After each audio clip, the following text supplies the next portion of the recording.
Hey everyone, welcome. Well, we're out. Here we are. Welcome to Worship Stream TV 2024. The goal of this is to have three days of programming. We're going to bring you information about how to improve, how to start, how to improve, how to stream video, how to use live video production in your house of worship to not only reach people outside of your church, but how to make what's going on in the church more engaging, more entertaining, and keep people more involved and basically increase your reach both outside and inside the house of worship. So today's show, we're really excited. We're going to have Austin on from VizRT. Austin is a technical pre-sales guy at VizRT, and if you guys know VizRT, they are the folks who bought NewTek a couple of years ago, and NewTek Tricasters are now VizRT Tricasters, and they're all one big company. But we're going to talk about not just Tricasters, not just NDI, but we're going to talk about doing video for worship as an overarching theme. And that's what I want to stress with this show. You know, I know if you're used to seeing me on some of my programs, there's a lot of product specific stuff. It's not what today's show is going to be. It's going to be more about solutions, what you run into, how to do a house of worship. Certainly we'll talk about the products we sell, but the real focus is how you, as the person in charge of video and technology for your house of worship, can create better content, tell better stories, engage your congregation better. So without any further ado, Austin, why don't you introduce yourself?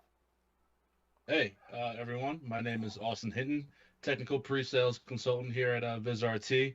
Been here about 2 years, working in almost every vertical that you can think of with our products, and I am happy to be here. Happy I got the invite to be on this show and, you know, share some knowledge, have a great conversation, and yeah, we'll looking forward to getting going.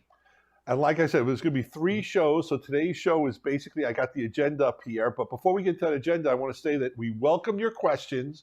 But what we're going to do, we found that works better is we're going to take all your questions.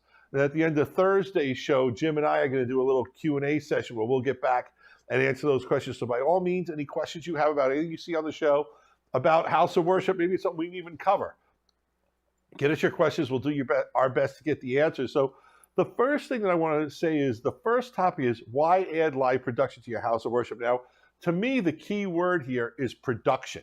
We know a lot of you have been putting a PTZ camera, a basic unit to just stream what was going on. We all had to. We know what happened during COVID when, you know, people weren't allowed to assemble in churches, or you could only have a certain amount of people in your church, and it was very difficult. And houses of worship quickly adopted to streaming their video in order to reach their congregation at home. And that was wonderful, and it was great. We know all of you who are doing it aren't planning on undoing it. It's something you like doing. But now we're going to talk about how to take that more from just taking a camera and streaming it to really doing live production. And that means adding content and quality and storytelling and engaging within the house of worship, just like the way you see that we just put the stay tuned for more great shows. There's no reason you can't bring up a lower third that says donate now, or next month we're going to bring in Pastor John's coming back from his sabbatical and he's going to tell us all about it. You know, it could be stuff like that. We're going to get to some specific equipment recommendation for live productions in house of worship, but we're really going to talk about the gear you need, why, and we're going to sprinkle that with a lot of great tech tips. We're really excited about that. Each time we talk about a category of gear, we're going to give you some tech tips.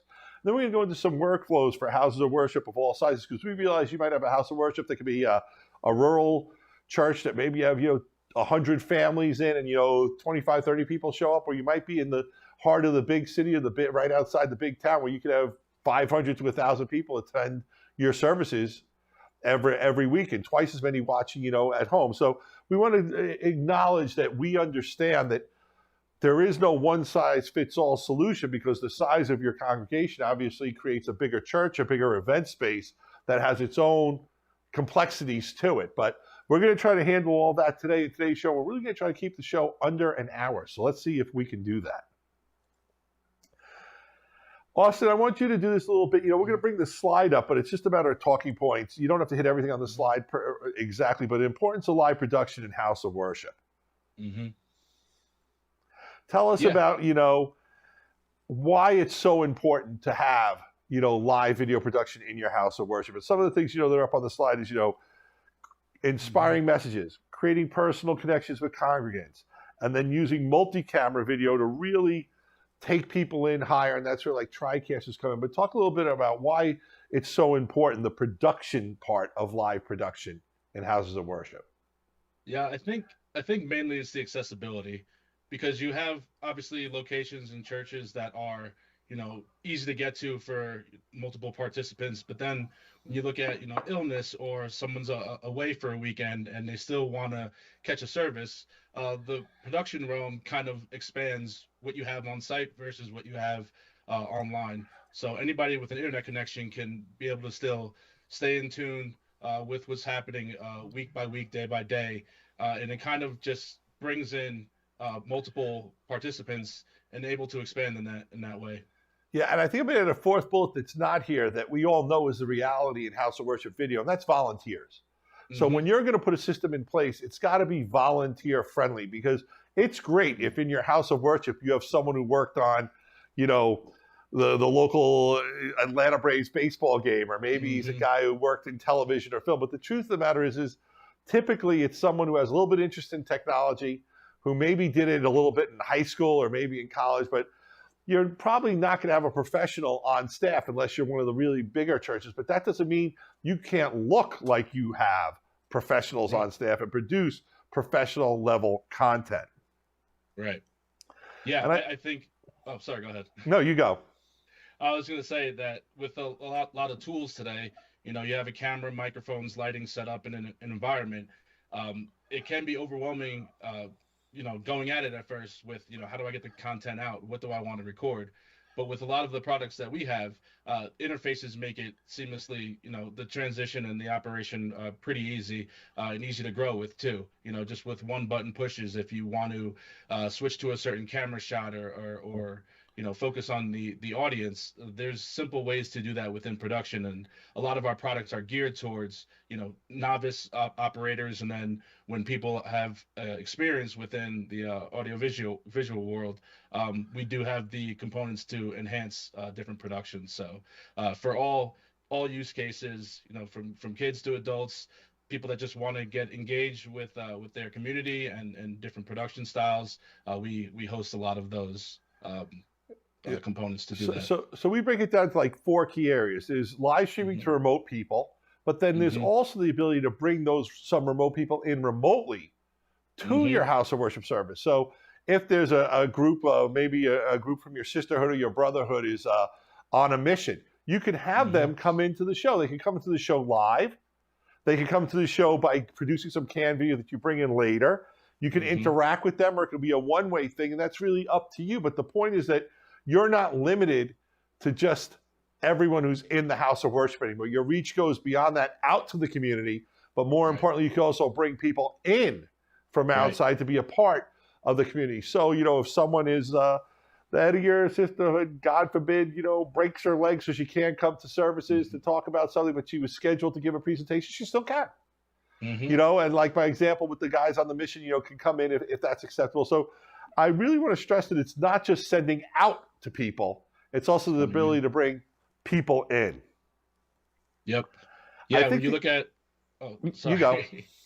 I was going to say, when you look at services that are happening primarily on Sunday, if there are two churches in a same rural area, they both have equipment set up. You can bring in each of those services to each other's productions, and have a type of dual look. If you're going to have a synchronized singing sequence with the song, have that song playing in both environments, but you can bring those two feeds and sources into one environment when you're watching the content online. So it kind of ups the production value when you do things like that. And yeah, as you said, there's no limitations to what you can do Yeah, with and if you audio and video. yeah, and it's all about engagement, right? And we Hmm. can engage each other. But I love what you were talking about, and that happens a lot. And video is a great way how you could bring two churches together that Right. you're affiliated together, or you just know each other, your same community, but different sides of town, however it works, or one's in the city, one's a little bit more in the outskirts.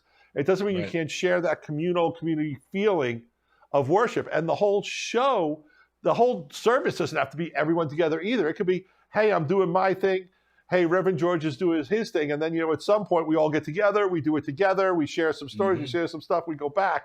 There's no rule. The rule is what works for your community, what works for your house of worship. But the Right. rule of content is the more engaging your content is, the more people will participate, the more, you can bring Hmm. the lyrics up so everyone can know them at home and in the house of worship. You could Hmm. bring up other interactive elements that just make things the oohs and ahs, that goes there. Mm-hmm. And the other thing is we can do like live chat and social media sharing and encouraging participation from active members, even who are not in the church that day. So I want to stress that this is all about engagement and sharing that, the spirituality of what's there, and using video to help make those connections. Right. The other thing that, we like to talk about is, kids today are always on their phone, right? Mm-hmm. So sometimes you gotta find people where they are, or you gotta beat them and win on their playing field. And I don't think enough houses of worship have realized that phone can become an extension of how they reach the next generation of kids, youth, who I think, and quite frankly, I think there's some spirituality missing. They're so technical and all that, they're kind of missing that feel of community, feel of stuff like that. And I think we want to bring those kids in. They're the future. So talk a little bit about how you can use technology to have the youth of your community more involved with your house of worship. I mean, I think the streaming component, a lot of people are watching content on their phone, maybe not a full service, but there's, snippets, clips that are recorded from the live production, and having those, with a certain message, pulling up your phone and being able to go to a site of different platform, YouTube or something, and watching a video quickly to tailor productions to those platforms. You're really doing the same thing. It's just looking at the phone vertically or horizontally. The content's still there, but it gets to access more people that have that prefer watching or streaming content in that way. So from any set of productions, you don't necessarily have to change what you're doing on site. It's just getting out to those platforms and streaming to those platforms easily with a one button to say, we're recording this live here, but I also want to push this content to other locations. That's kind of the way, houses of worship can expand with getting their content out to more viewers. Yeah, and the other thing is kids are techie, right? So this is a way that maybe you can involve some kids as your volunteers. So they're producing the content. So of course they're bringing their friends and they're talking about it, but it's a way to get them more involved in what's going on. And I'm using the plural them because it's hard to get a kid to give you every single weekend, but you can have a team of teens, right? Who are your youth leader group, who are helping to produce the videos, who are bringing that outreach to the community, who are making sure that next generation of kids becomes inspired and becomes more a part. And the truth of the matter is they're so much more techier than us older guys that they can bring some real innovations and fun stuff, including using their cell phones as cameras to come into the video production we're doing, which we'll talk about later. But I want to make sure that every house of worship realizes that if a kid has a cell phone, they can be brought into a video production. I'm not saying you want to bring everyone in, but every one of those is a camera. And those cameras can be used in your production. Yep. The other one is, show me the money, right, Austin? The truth of the matter is that we all need money. Houses of worship need money. We need people to help fund us, whether it's the collection plate or whether it's a building drive to build on a new extension or a new classroom. People respond to video calls for fundraising, links to fundraising. There are ways to embed links directly in your video stream for people to be able to fundraise. There's also abilities to go with certain channels that are out there where people can sign up and pay $1.99, $2.99, not because you want them to not be able to get it, but because it's a good way to raise money for your house of worship. You might find people like, yeah, that's cool. I don't mind giving, $5 to be a part of the service. Why? Because I was planning on giving $5 to the house of worship anyway, but this way you get the money. So find out what works for you and your community. Obviously, every community is going to have different sensitivities. And I don't want to say we have a one size fits all of that, but I do want to promise you that if you use more video and it's more engaging video and you tie that to your fundraising, what's going to happen, Austin?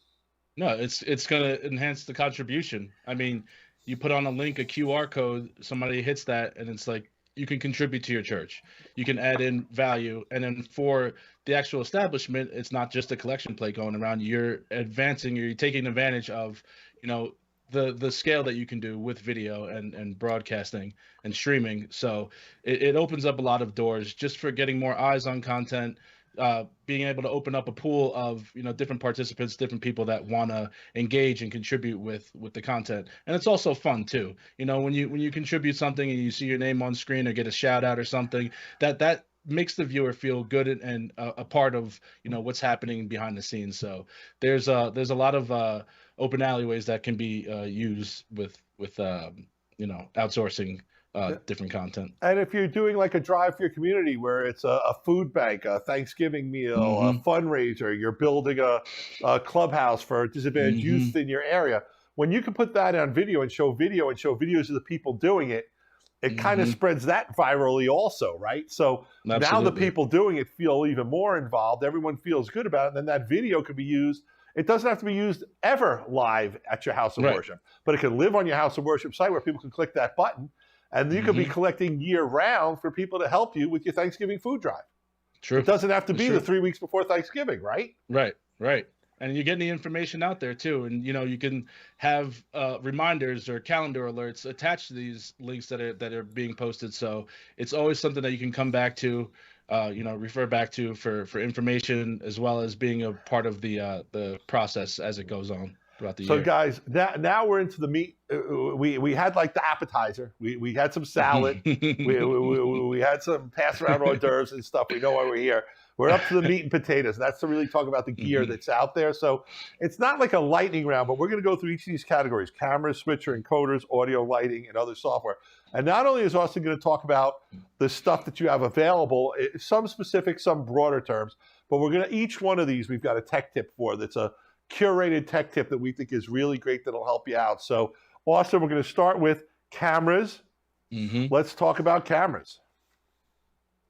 I mean, as you can see here, we have the PTZ cameras coming from VizRT. Cameras are obviously really important because that's what captures what is happening at a church. So, I mean, the cameras would be the primary thing that you would look at to get your visual aspect. With the PTZ cameras, autofocus, proper zooming techniques within the cameras, they're all incorporated within these cameras. PTZ control, which is pan, tilt, and zoom, easy to operate, easy to control. Going back to having people a part of the production that are not necessarily professionals, but if they're volunteers, controlling cameras fun. You're following an object, you're following what you want to showcase and what you want to have. Cameras that are simple to use, easy to take your picture, enhance it for your streaming capabilities or recording capabilities are all there. So the camera obviously is the primary piece when you're looking at streaming house of worship production. Yeah, and now tomorrow's show is going to be all on cameras, like a deep dive into cameras. But in general, I want to stress here that what we're showing here, where the pictures, PTZ cameras, those are robotic cameras that you can set and forget. So it could be up on a corner and just set it. This one's on the choir, this one's on the preacher, or you can operate them during the show, or you can have presets. They can be operated from within a device like a Tricaster, or you can have a controller for them. But you can also mix PTZ cameras and non-PTZ traditional cameras. And like I said earlier, even a phone can become an input. But one of the things that I think I want to talk about that's important from a tech tip is that you want to really prioritize the high optical zoom and reliable autofocus. And I will even add something else, which is auto tracking. So talk about that a little bit. I mean, auto tracking in cameras is definitely something to look at if you're starting something within the production realm, because you're tracking a person that's on stage, whether if it's a pastor that moves around a lot, or if they stay in a stationary spot but they use their hands, the camera can settle on to the shot that you want for your production, and it helps out with you don't have to have someone following with a spotlight and a camera simultaneously, if there's not a lot of hands on deck for these types of productions. So the tracking will capture facial expressions, be able to monitor, view the content in a well manner, and it's a lot easier, and it looks smooth too, especially with the advancements in auto tracking these days. It's something that looks really cool. Now, we're really big on putting a big zoom camera in the back of the church, especially if you're a church that's 100 feet, 50, 100, 200 feet deep. But if we could zoom in on this pen for a second, I want to remind people, if we all know this little trick as a kid, when you hold the pen in the middle, it's pretty stable. when you hold the pen on the end, you wiggle it, it really goes a little crazy. So if you're putting a camera that's like a 30x zoom on the back of the room, even a little bit of movement becomes a big wobble if you see there. So the tech tip, of the general tech tip we have, is when mounting a PTZ camera in the back of the room, be careful about mounting it on a balcony where people might be singing, jumping, and walking, where vibrations are going to happen. You really got to make sure that that camera is on a wall or something that's not going to be affected by people in the room. Stable. And it's going to be stable, because the littlest movement gets amplified so much. So that's a basic tech tip that I give all the time, because I can't tell you how many times I'll have someone do that and then they're calling me like, what can I do to mount this? How do I mount? Where do I put it? My answer is, really, there's no shock absorber for a camera. There are some cameras that'll take a little bit of wobble out of them by higher end technology. But the truth of the matter is just, if you're going to have that long zoom camera from the back of the room, especially if it's going to be do some auto tracking, you need to make sure it's really on an area that is zero, as close to zero vibration as possible. Yeah, the least disturbance as possible. That's, yeah. Cool. Next on our list, switchers. Now this one, I'm not going to say a word because I know what company you come from. So I'm just going to say, Austin, tell us about switchers. I do want to say one thing. We're going to focus a little on the Tricasters here, because that's, Austin's from VizRT, but a switch, I'm sorry, a switcher can be a laptop running OBS or vMix. It could be a switcher that's a dedicated switcher like a Roland or a Data Video or Blackmagic switcher. But we want to get into these Tricasters because they are, Cadillac's not they're the standard by which all of the switches for House of Worship, I feel, are judged. Yeah, I mean, the Tricaster, when you go from the Mini up to the TC2 Elite, all the same bells and whistles, functionality, features, they exist in all of them. As you grow with the Tricaster, you can start with 4 inputs going up to 32. And if you want to expand on that, you can go into the cloud with Viz Vector. But with the switching components, I think it's a simple way to incorporate a production, because there are so many things that are involved with a production, and a lot of it comes in this box.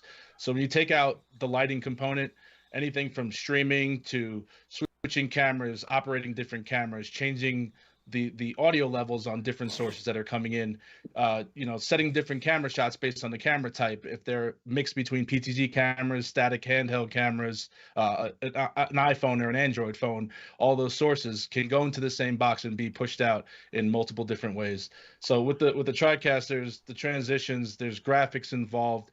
You can record your content. If you want to record something for a service that's coming down the line in a couple of weeks, you want to go back to a message, or someone wants to rewatch a message that's previously recorded. All of that exists on these little boxes here, or a larger box when you're talking about the TC2 Elite.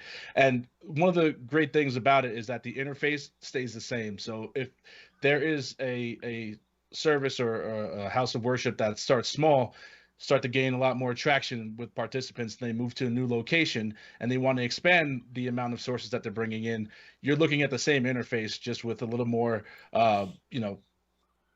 flexibility with how many sources you can bring in, or how many downstream keys for different graphic overlays that you want to utilize. So it's a great entry point for production to start, and then to just grow, you're looking at the same type of use cases with it. So it becomes fairly simple to learn, and you can gradually grow within the look of your production, as well as your comfortableness with streaming to more locations, or having different looks for different platforms where you're streaming to. So Tricaster is a powerhouse device in all of this. Yeah, and if you want a great example of what a Tricaster can do, that's what we're bringing today's show from. We're doing it on a Tricaster. The graphics we're bringing in with Viz Flowix. That's those cool graphics you see down there. And you can see how we've got the pictures in pictures. I'm on a green screen virtual set. You're coming in remotely. This is the kind of stuff you could do. And Tricasters started around $5,000 and go up into $35,000, $50,000.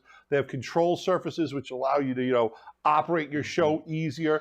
There's the graphics capability you see are phenomenal.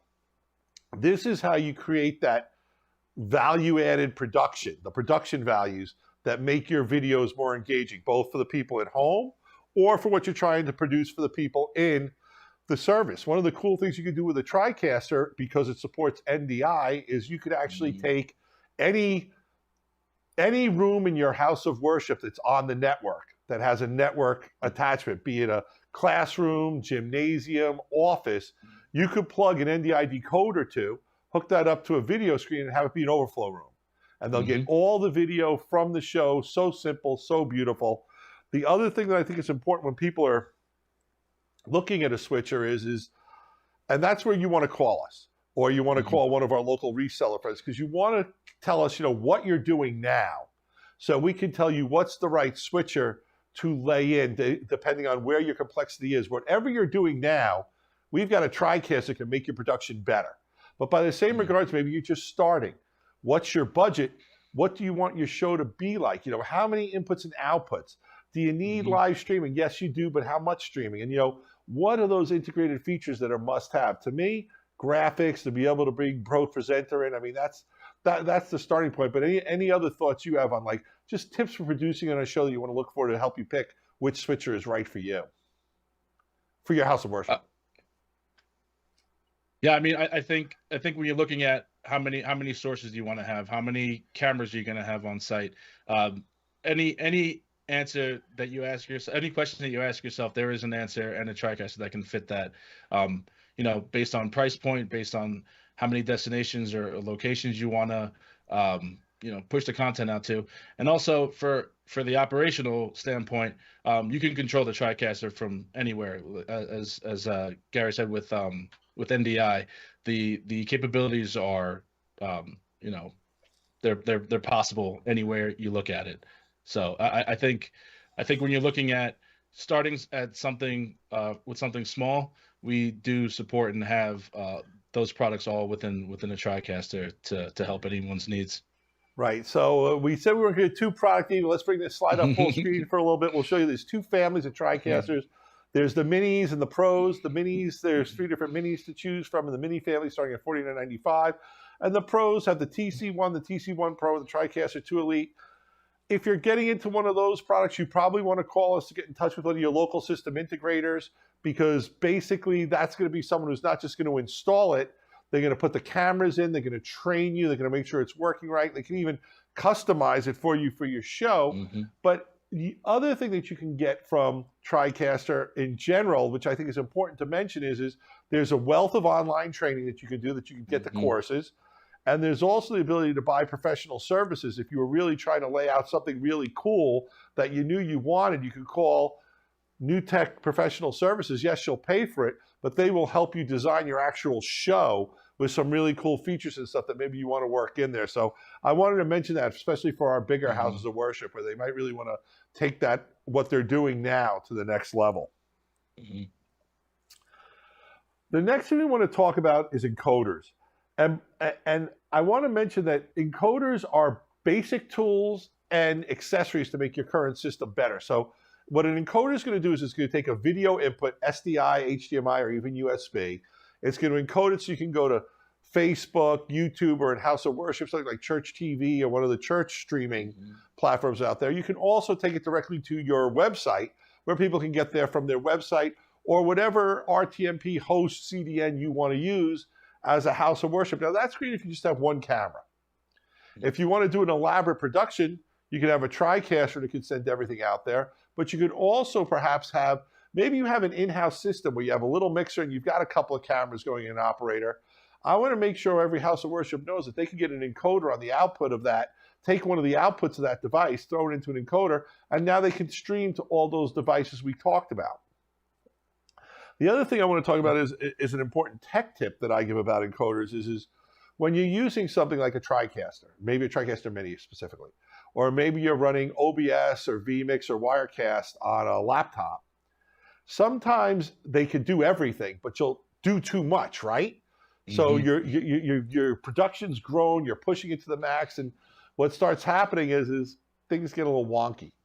You're overtaxing the CPU and or GPU in the machine. Well, by taking an encoder and having the output of that switcher now go to an encoder, you're offlining the Tricaster or the laptop no longer has to do the work of encoding, the separate boxes of the encoding, and now you can push your production up higher because you've opened up some cycles, so you can get a little more high, you can get just better. Yeah, relieving stress off an individual system that's doing a lot of work is definitely beneficial with encoding. So I there are many ways to do it. For setting it up, I think that's the primary part of where do you want to stream to, how many different locations you want to stream to, how easy is it to do that.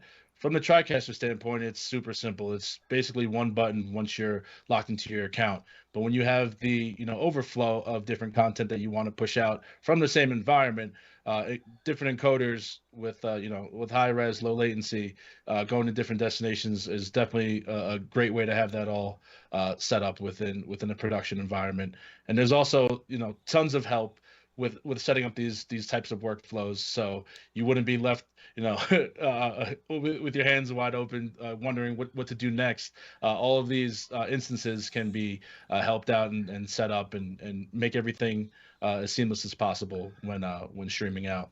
Absolutely. Before we get into audio and lighting, though, I want to talk about something that's very important for House of Worship, especially, and that is there's this thing called 4K that's out there. That's the higher resolution.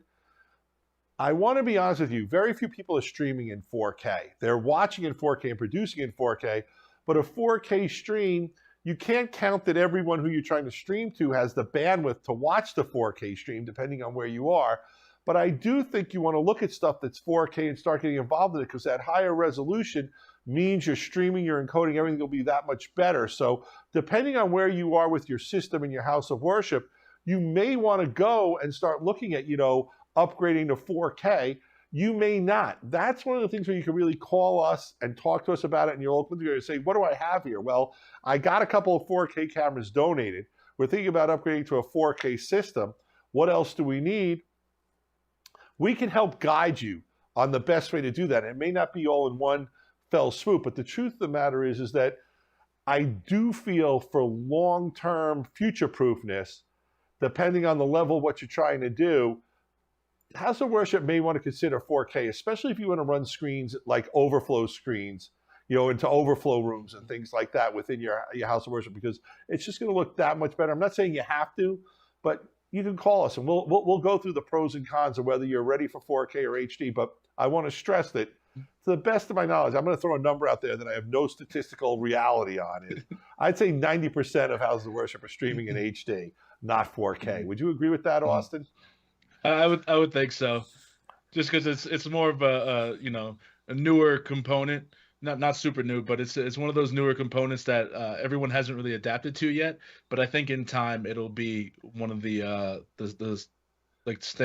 standards moving forward. Yeah, I agree. So now we're going to flip from high resolution 4K HD video to what I think is the most challenging thing for all houses of worship, and that's audio. And I'm going to say, if you're the person who's doing video in your house of worship and you have a separate audio guy, then you know the kind of stuff that person goes through. There's so many things that could throw the audio off. I've heard stories of hearing aids messing with wireless mic systems. I've heard stories about musicians at the front of the house insisting on a certain mix that the rest of the congregation doesn't love. I've heard about the person who wears the crinkly suit, who always wears that crinkly shirt, and wherever you put the lob, it always crinkles. And then there's also the guy who, kind of spits, and it always has that mumbles as it is. So bad audio on top of mumbling, doesn't work. So the number one most important thing about understanding audio for video is if your audio is not good, you're going to lose your audience, whether you're streaming or in there as well. Having good audio is super important. So we always say that if you've got an audio mixing board and it's working great, you want that to be the audio. Have that audio feed your video production. Don't try to have your video production redo audio that's already there, because I guarantee whatever your audio is in your house of worship, there were a lot of mini battles, a lot of hard work, a lot of sweat, and a lot of who changed this knob. It says do not touch. Who touched this button, that you always get into with the audio folks. So talk a little about audio for video, especially in house of worship. I know I said a lot, but there's so much more we can cover. There's a lot. I think audio is a big challenge. It's not necessarily my forte. I kind of stayed away from audio throughout my career, but you got to think about when you're doing a production online, that's the audio that you want to go to those platforms, but as well as the people that are on site. You want the sound to be, high quality when there's music playing, when there's spoken word, just different playback of audio that's coming into the house of worship itself. There's a lot of challenges there. And I mean, when you're looking at it, you want to set up everything strategically. You want to have, if there's a microphone on the stand for whoever's speaking at the stand versus a lavalier mic to someone that's going to be stationary most of the time, because you don't want that, that padding sound of, hearing that distortion. And when you can control audio with levels and mixers, you have that freedom to make changes on the fly. And with audio sliders and just changing different encoding structures with the audio, there's a lot of ways to do that within the Tricaster interface, or if you're using live panel or an audio board.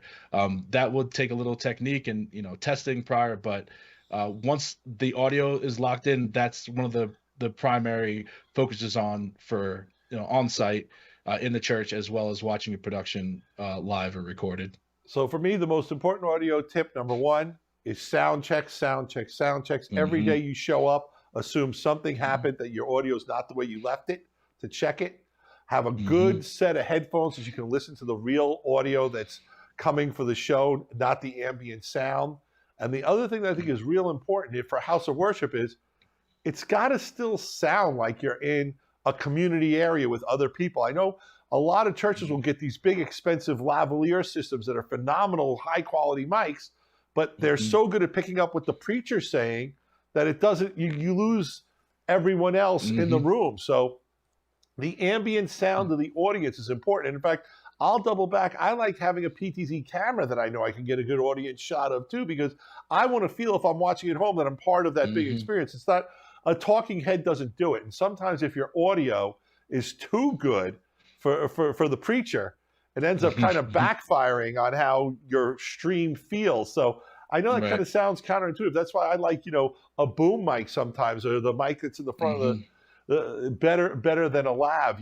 I find that lavs sometimes give me unnatural is not the right word, but overproduced, a flatter audio than I really want. I don't get that ambiance. And I think the sound levels and the sound of the room are really important. And I always encourage you to find either a camera with a mic on it or a mic that really sounds good to get that room sound to it. And don't be afraid to add that to your mix in times that can really enhance what's going on in your production. So audio is critical. If your audio team has a soundboard, don't mess with it. Use their sound, bring it into your mixer or whatever you got. But by the same regards, when it comes to miking up, the talent, the preacher and stuff like that, it's okay to experiment and find what they're most comfortable and you're most comfortable with. But it needs to sound natural and live. It can't sound like it's overly produced, because it's just it doesn't fit. It just seems kind of off. Next, let's go to what I think is probably the second. We talked about the first three things, camera, switchers, and encoders, but the real two most important things to me are the audio and the lighting. And lighting is really hard in a house of worship. In fact, one of our biggest things we're going to talk about in tomorrow's show for Tech Tips is a lot of times you need to spend a little bit more on your PTZ camera, especially for the one in the back of the room, for if you have low lighting, or if you have lighting where maybe you've got some great windows, but it's really good when the service starts at 10 o'clock in the morning. But now when you're afternoon, it's gone on to the other side of the church, all of a sudden you're not getting that same outside lighting. The inside lighting changes. So lighting's really tricky, and you can never have too much lights, but you also can't have people doing this and having light in their eyes. It's not so easy. So we want to have the people be seen very well, but we really don't want the lights to be seen and distracting from the room. So what tips do you have for lighting? I think an even tone, that warm tone that you get when you walk into a church, you want to have that evened out, balanced throughout the entire space. Especially when you're switching a camera shot, you don't want one shot to be a little too bright, the next shot's a little too dim. You kind of want to have that all on an even keel. So that's really important. Lighting placement, and as you said, you can't really have too much lighting. It's just how you set it up. But once the lighting setup and infrastructure is there, you can move it around and have different placements. And then when you're going into services with a larger on scale state like a stage performance with changing lighting effects with songs that are going on. You want to make sure that those components are obviously in tune with the vocals and the music that's playing, but you want them to not be too bright, too dim, keeping everything on an even keel just for the people that are on site and then watching the production to have that same value of I can get down with this music even though I'm sitting at home watching on a phone. You still feel like you're a part of the service, and that lighting brings a lot of that oomph to the actual value of what you're And watching. what's really cool about that, 10, 20 years ago for the stuff you talked about, I was going to need different lights with different filters and stuff. Today's Mhm. LED lights typically have multiple adjustments for warmth, for color tone that you can get to. And you Mhm. mentioned something really important that, I want to harp on, and that is you got to kind of dress rehearse the video, not just for when the preacher's preaching, but when you do have that song moment where everyone, maybe the band's playing, you're doing the lighting effects, you got Mhm. to make sure you got your right camera set up for that as well. And there might be a camera shot that you just can't use because it doesn't look right because of the way it points to the light. And Right. sometimes no amount of lighting is going to make that right on a budget. So you just have to say, for this particular segment, we're not going to use that Mhm. camera. Let's Right. optimize on the cameras that give the best result. But Mhm. that lighting should be embraced and worked into the program. It shouldn't be seen as a problem. It should be seen as an opportunity to create a more engaging atmosphere, especially for your Mhm. people at home, right?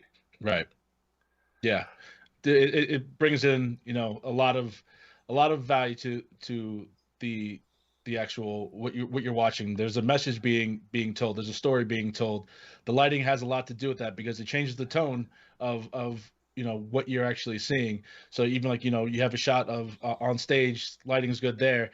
You want to get an audience reaction, so you have proper lighting and see people's faces being engaged with the content. It'll make you feel like you're part of it, being at the live event itself. Or if you have the choir in a Mm. section, you might want to have two lights That's on the true. choir. The one you use for the Right. most of the show, but that other light that you throw on Mm-hmm. when the big number's coming up because you want to light Mm-hmm. them a little better and they still have to stand up against whatever Yep. the spots and everything else is doing. But once again, Mm-hmm. that's a kind of fun thing in lighting. You may have an intricate lighting system in your house of worship. You may not. We're not suggesting if it's working great. These are tips for people who don't have it. But I do know that if you work with your lighting crew and you work with your audio crew as the video person, you will get better results letting those people help you than trying to tell them to do it your way.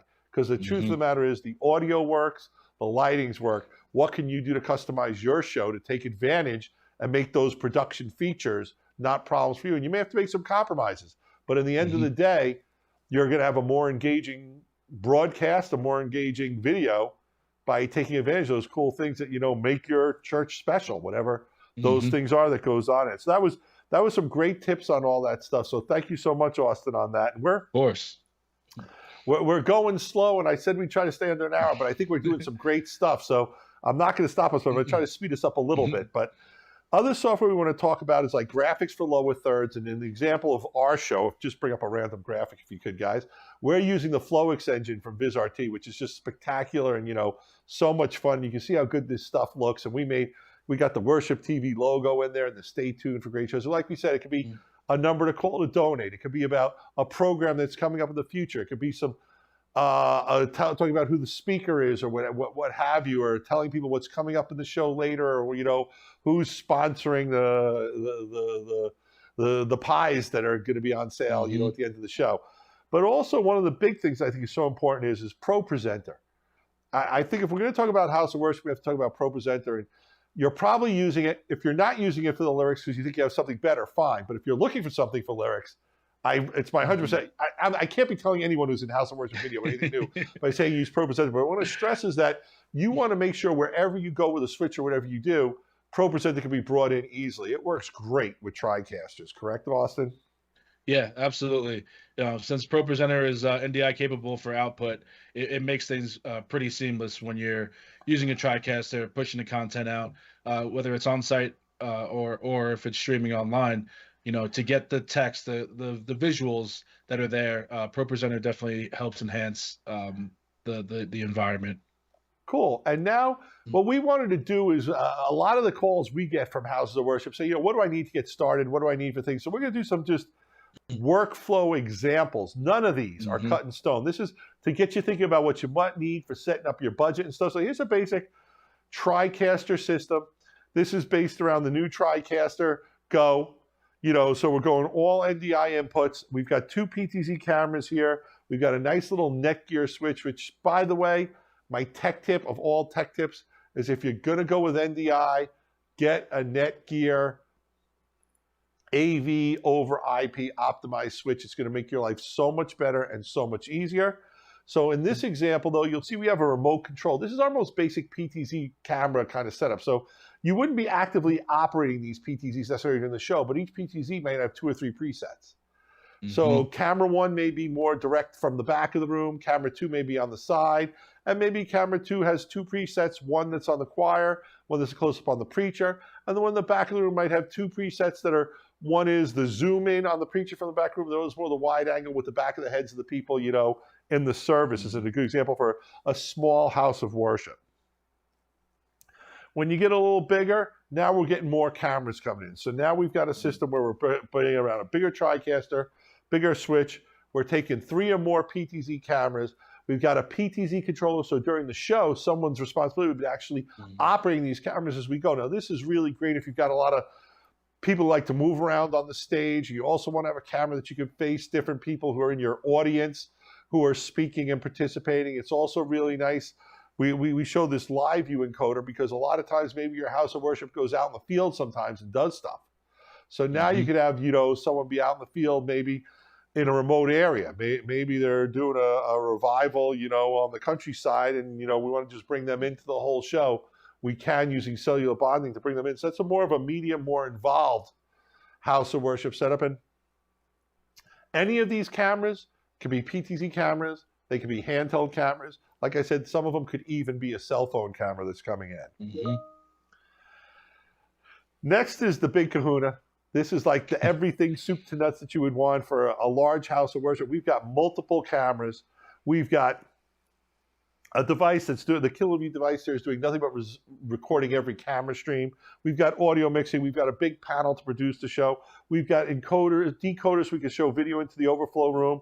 And we've got encoders so that we can bring in cameras that are not NDI, legacy cameras, the SDI or HDMI, into our production via NDI. And I want to double back a little bit because I think I kind of glossed over that. And I want to stress that if you're going into an NDI solution where you're going to be producing your show using NDI, we have converters available that any camera that is HDMI or SDI or USB output can be converted to NDI to come into your production via NDI. Now, NDI is a whole nother subject. We've done a lot of shows on NDI, but basically it replaces SDI, HDMI baseband cables with network cables. But not only does that network cable allow you to send video over that cable to your Tricaster mixer, but allows you to control that device remotely, send tally, let you control the color temperature, the color grading, whatever you want to do. It's a 2-way interface.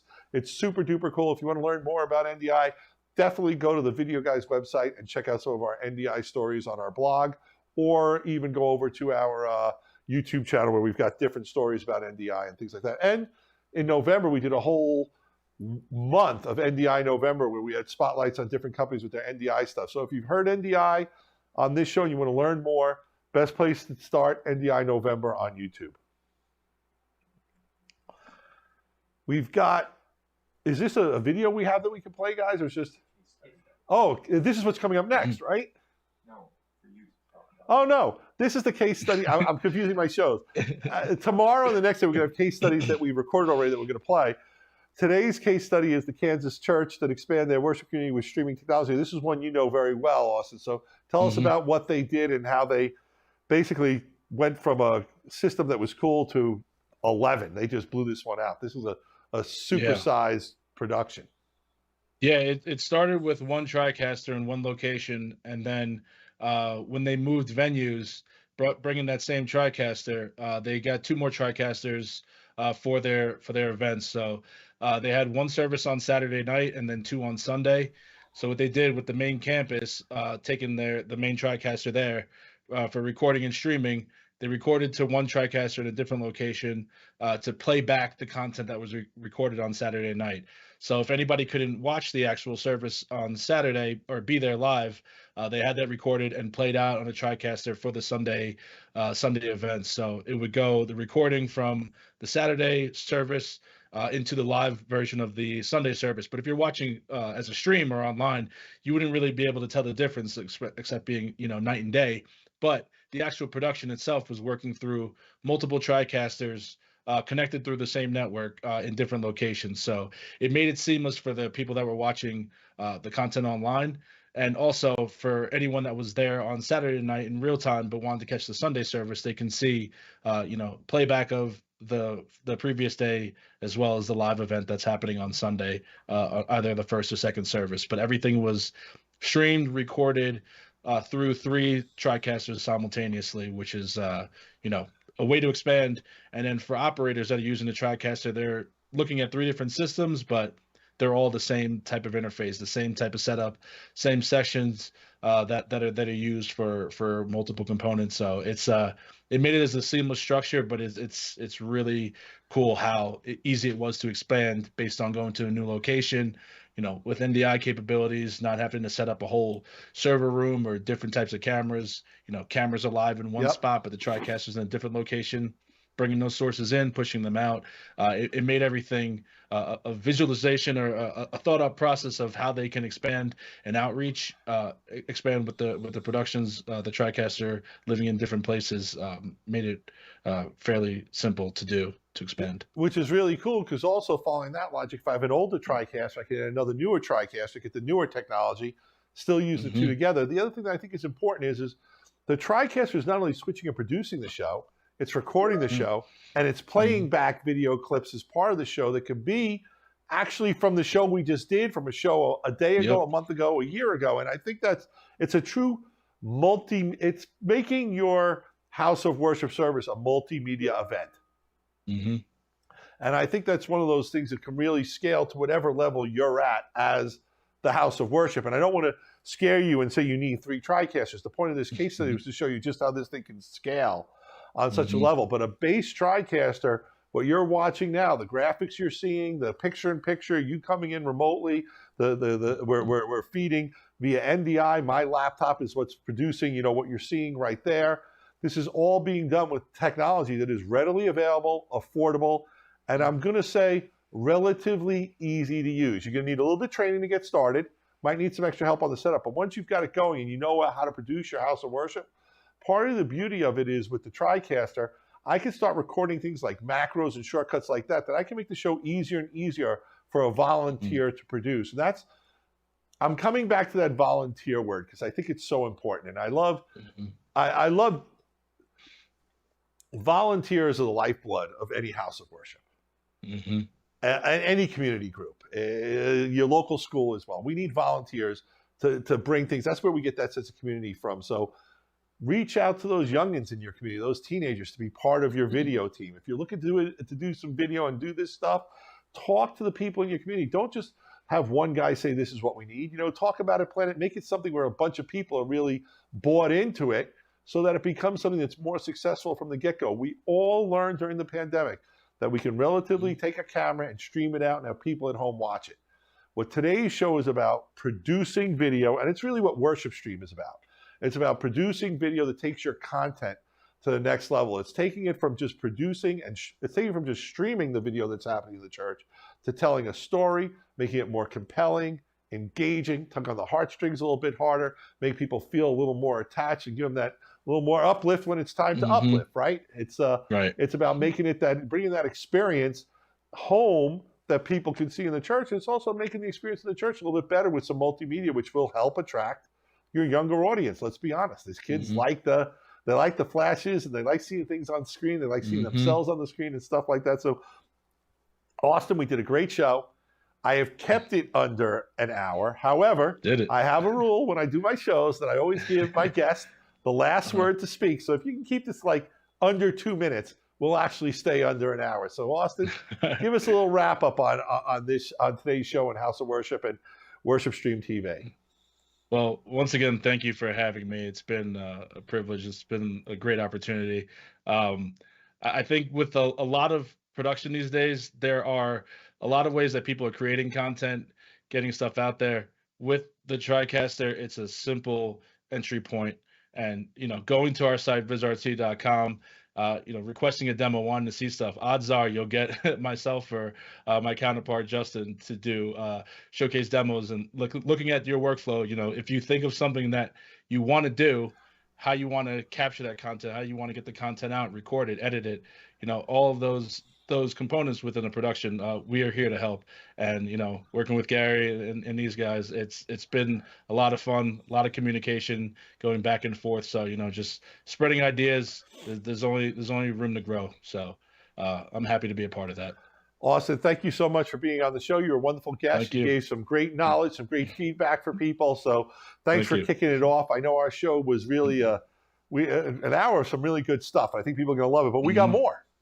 Yep. Tomorrow we're going to talk about cameras, and on Thursday we're going to talk about AV over IP and NDI and some of those technologies that people can use to get more out of the equipment they have. I want to let everyone know that while our show's ending now, after the show we're going to have some commercials from some of our sponsors and some case studies of people using some of the gear we talked about in houses of worship. And I love those case studies because even if you don't use the gear, you're going to pick up an idea too. I promise you, if you watch the case studies that we have after the show and give them a moment or two, you'll learn, you'll pick up something that you can use to make your house of worship video better, even if you don't buy anything. But our point here is that the video for houses of worship is a great way to expand your messaging, to grow your congregation, to get more people involved, to get more people engaged, to bring people in from at home who can watch it, who maybe they can't come in because of whatever situation they're having in their household. Maybe they're not feeling well, not healthy. Maybe they're elderly. Maybe it's a pregnant woman who's not supposed to, leave the house for the last month. Or maybe you just got a bunch of toddlers running around. It's just hard to round them all up to get to church every Sunday. So we want to stress that, it's not about replacing being in the church. It's about augmenting and making the time in the church better. We understand we all learned how to stream during COVID. That's great. How do we produce a house of worship service, make it better, and give more to our congregation, to our followers, to our community? So great show. Thank you so much. Stick around for the case studies if you're there, and we'll see you tomorrow. We'll see you Thursday. This is Gary Matan for Worship Stream TV. Thank you very much for watching, and we'll see you tomorrow on part 2. Take care.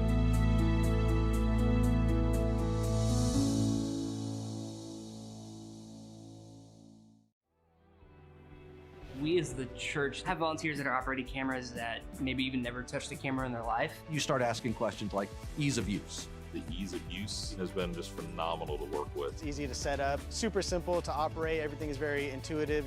Using volunteers is a little challenging when it comes to the video world. There's a lot to teach in the moment. With the features that these cameras have, I'm able to show them just a few things. If someone is not very experienced, I'm able to help them from back at the control room. You don't have to have these professional operators on there that have to know every single setting of the camera in order to operate. We have the CCU operators up here. That helps us not have to tell them technical things about, hey, bump up your ISO this much. We can just do that ourselves from up here. The C70s, they are amazing. They are so mobile, compact, user-friendly. They're nice and lightweight. Getting our drum shots, our band shots, all of those different angles that they can get on stage and in the audience. What's nice about having the one singular controller allows you to go to your different cameras and set them where you need. We can set presets to where they can be in certain locations at certain times so that one person really can operate it. I could literally have a symphony of cameras moving as if I have 6 operators at all time, but I'm only one guy, and that's really cool. We're very grateful for the opportunity of being able to partner with Canon to be able to bring our services and our online content to the next level. Our Canon sales rep feels almost like an extended part of our staff at this point. We've also been able to have quick access to gear that we may need on an auxiliary shoot and or we may want to try out before we purchase. That growing with a company has really helped us future-proof our video department.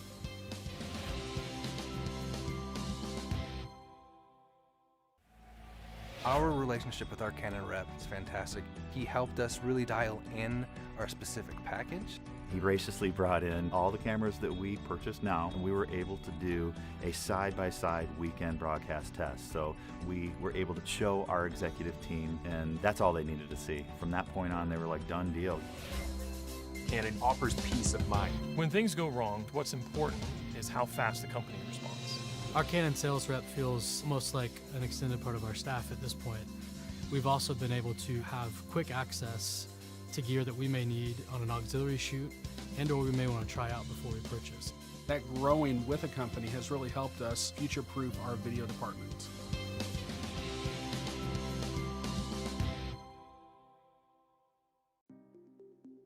With JVC, using your NDI camera couldn't be easier. NDI features plug-and-play operation, connecting cameras such as our PTZs to your network with a single cable. Using NDI technology, our products come with maximum compatibility in mind. Whether it's the big game or the big meeting, JVC knows performance matters. I subscribe to a couple shared publications on technology. So going through my email one day, I came across the Aspire program. I called my pastor, I told him what I saw. I looked at it and said, that might be good, somebody could win that. The NDI system is actually great because, even with the setup, there is less cabling, and that's a plus. That's something that, when you think about one cable that's handling power, your network capabilities, and your connectivity is great. And then I was able to use that as well to get into the cameras. NDI features plug-and-play operation, connecting cameras such as our PTZs to your network with a single cable. Using NDI technology, our products come with maximum compatibility in mind. JVC is a recognized leader using NDI in the industry. NDI-enabled devices like JVC's new PTZ NDI camera exponentially increase the video sources available for storytellers, creating efficiencies and opportunities for NDI and for JVC customers who can now enjoy the benefits and freedom that IP content brings. This offer, this gift from JVC really has been a blessing. It more or less confirmed a lot of what I was talking about, especially with the PTZ cameras, how easy it is to work, how it can work for our system, how you don't need that many people to operate it, and you can still put out a product that matches some of the churches that probably would have invested $500,000 in the system. Make the investment, take the leap, sit with a professional person who understands the medium, who understands broadcasting. Select a system that's cost effective, that can grow over time. Invest in that system. We won't regret. Getting feedback from church members when they come and say that their friends who are at home are now tuning in and recognizing that there's a change, there's some type of improvement in the production.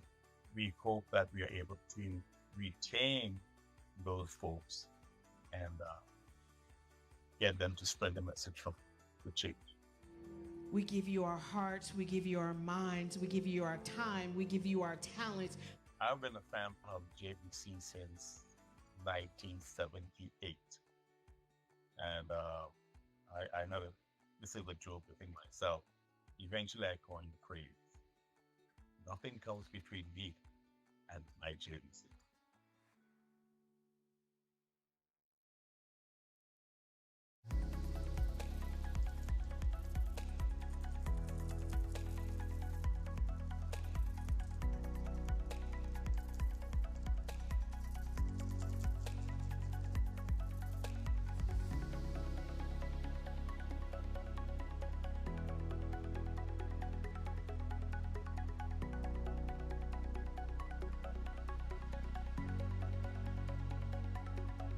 The KiloView E3 provides a seamless and versatile solution for houses of worship, enabling simultaneous encoding of multimedia sources like lyrics, photos, videos, and camera feeds with flexible routing options, ensuring an enhanced and engaging streaming experience for online viewers.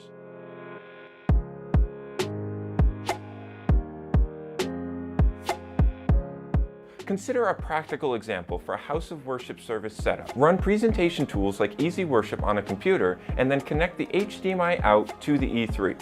And set up a camera pointing at a speaker with its SDI out connected to the E3. This allows you to create a picture-in-picture layout to send to your preferred streaming destination for online viewers. With the picture-in-picture functionality, you can adjust which video source is the top layer and choose the position and scale of that top layer. Another powerful capability is converting multiple baseband cameras into NDI HX2 or HX3. Connect two cameras, one via HDMI and one via SDI, to the E3, simultaneously encoding both cameras to NDI HX and integrating them into any NDI compatible workflow. The KiloView E3 is a versatile dual-channel encoder. It's capable of encoding 4K 30 through the HDMI and 1080-60 through the 3G SDI. What makes the E3 stand out is its flexibility in encoding, supporting various protocols including NDI HX2 and 3, SRT, RTMP, and more. The E3 also comes with loop-through functionality for both HDMI and SDI ports, along with a line-in jack for incorporating master audio from an external mixer into your video stream. Once your audio and video sources are connected, the KiloView E3 offers the freedom to choose where to send both channels of video, supporting up to 8 destinations per channel simultaneously. Whether you want to encode different sources to separate destinations or create a picture-in-picture layout for platforms like Facebook and YouTube, the E3 provides the flexibility you need. Additionally, the E3 enables you to send feeds to different destinations. For instance, you can send camera A to Facebook and camera B to an SRT destination simultaneously. The KiloView E3 also allows for local recording directly to a USB drive or with a NAS system. In conclusion, the KiloView E3 is a compact package packed with powerful encoding capabilities, offering seamless workflows and unmatched flexibility, taking some of the load off of a primary switcher. Make the KiloView E3 your choice for an upgraded streaming experience today.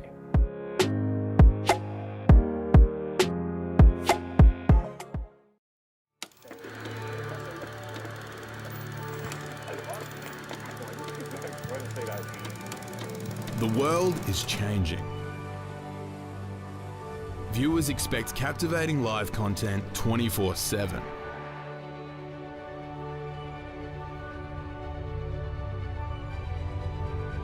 Today, we are reinventing live video coverage.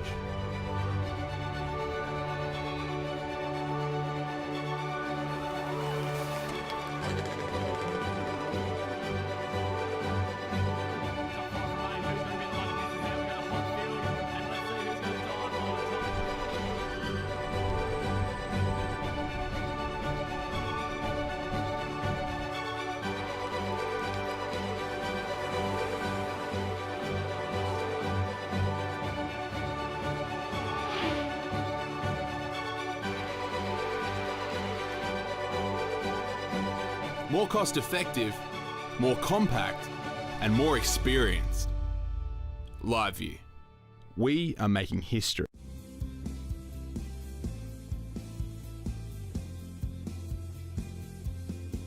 Here at Cottonwood Creek Church, we are a church for our community. For the last 30 years, we have had this vision to be able to reach out into the community and let the community know that we are here for them. We want people to be able to come in and use our facility, whether it's somebody like a Boy Scout troop or a school or even a national touring group. And a neat thing about what Panasonic has helped us to be able to do is that now not only can we come in and have a great show or have a great program, but we can also do it with some great gear that we're going to have confidence in fun and that we know that we're going to be able to connect with every single person in the room. In our worship center, we have about 8 Panasonic cameras on a regular basis, 9 if we include the wireless camera. In our control room, we have a couple of big PTZ controllers from Panasonic. We have the Kairos controllers. We're totally loaded up on Panasonic when it comes to their ecosystem. I love the ability that this is giving us to not only create, but expand. We're creating more space for all the new people that are already starting to come here. And as each ministry expands, our ministry needs to expand because there's going to be more needs throughout this building. What we are seeing right now with the capabilities of the Kairos system is the ability to almost seamlessly expand and do the things that we need to do. If we add a control room in another part of the building, Kairos is set up to help us do that already. And so the thing I like about the system is it's a blank canvas and we can recreate things any way that we need to and want to. It's allowed us to do some things that we've really never done before. What is so fantastic about the Kairos switcher also is that it's independent as far as aspect ratio goes. It's just such a Swiss Army knife of production in that it is very capable to work with our LED wall as well as our production, graphics, using macros and using scenes. For a volunteer to be able to go up and push a macro button and do 30 things seamlessly without them even trying is much easier to train on than going with, I gotta move this ME and I gotta move this so can I push this button and then that button. So it's something that was a no-brainer for us when it came to volunteers. It not only makes it a simpler, quicker process, but it takes a lot of the risk out of it. We don't worry about operation error as much. With the Kairos system over here on the broadcast side, I'm going to be able to do a lot more than what we've been doing as far as reaching our broadcast audience. I can see a day when we will have a hostess or a host who will be in different parts of our auditorium, and I will be able to switch and have them be able to talk to the people at home before service starts, maybe interview people who are going to be in the service. It'll give us so much opportunity to be able to use this production switcher independent of the auditorium.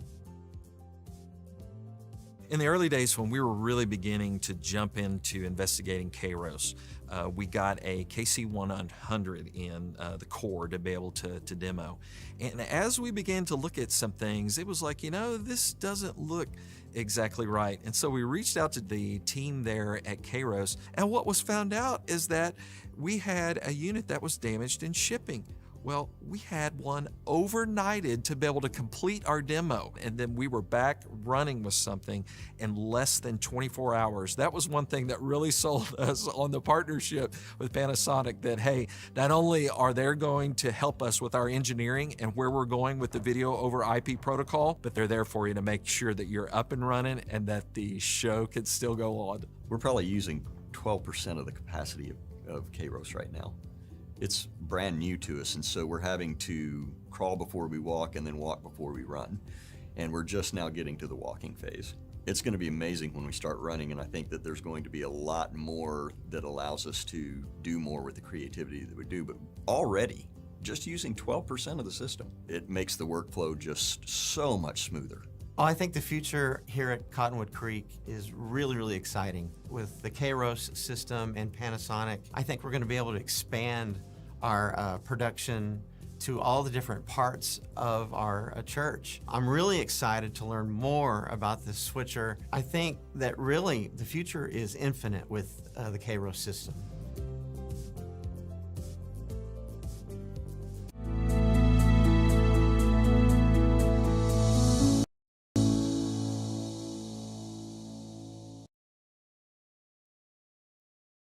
Sorry, was muted there. Thanks for watching, everybody, and tuning in for Worship Stream TV. We have been posting throughout the show to stay tuned for prizes and things of the like. So we wanted to congratulate Jack M. from Venice, Florida. We're going to give you this $50 Videoguys gift card. So definitely make sure that you're checking your emails because we're going to be reaching out. Now we are going to continue to say stay tuned for prizes, and we are going to announce the winners of all of our prizes at the end of our show on Thursday.